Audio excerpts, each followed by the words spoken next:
В республике семьи с низким доходом, где есть несовершеннолетние в возрасте от 8 до 16 лет включительно, начали получать новое ежемесячное пособие. Средства уже выплачены на 8 тысяч детей. Это около 170 миллионов рублей. Среди тех, кто на себе ощутил материальную поддержку от государства, и семья Митрошиных из Ухты. Тему продолжит Анна Зубарева.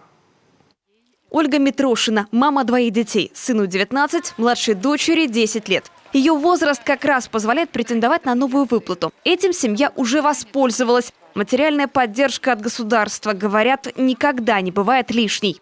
Это очень ощутимо, потому что выплата достаточно большая. И можно там, мы репетиторов оплачиваем, английский, рисование у нас платно. То есть можно купить одежду, какие-то дополнительные школьные принадлежности. Мне кажется, это очень ощутимо, очень помогает. Можно также, если не очень хочется трогать, можно копить на образование детям. Мне кажется, тоже очень удобно. Выплаты назначаются родителям, которые воспитывают детей в возрасте от 8 до 16 лет включительно. При соблюдении нескольких условий. Например, ежемесячный доход на одного члена семьи не должен превышать региональный прожиточный минимум. Следующее условие – это собственность семьи не должна превышать требования к движимому и недвижимому имуществу. И третье условие – родитель и ребенок должны проживать на территории Российской Федерации и являться гражданами Российской Федерации.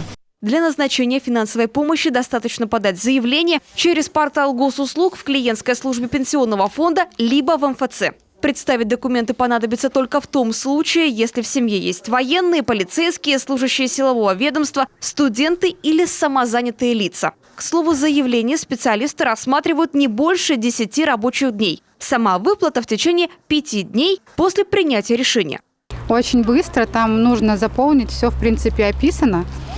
Получается, я на госуслугах оформляла. Даже если что-то вы неправильно напишете, вам обязательно перезвонят, уточнят и за меня даже дозаполнили то, что я неправильно заполнила. И выплату мне перевели сразу же. То есть, я ее получаю уже, сейчас будет 3-й раз. Размер пособия может быть разным – 50%, 75% или все 100% от регионального прожиточного минимума на ребенка. Учитывается деление регионов по природно-климатическим зонам. Ежемесячную выплату могут получить также усыновители ребенка и опекуны. Выплата назначается на 12 месяцев, но не более чем до достижения 17 лет ребенку.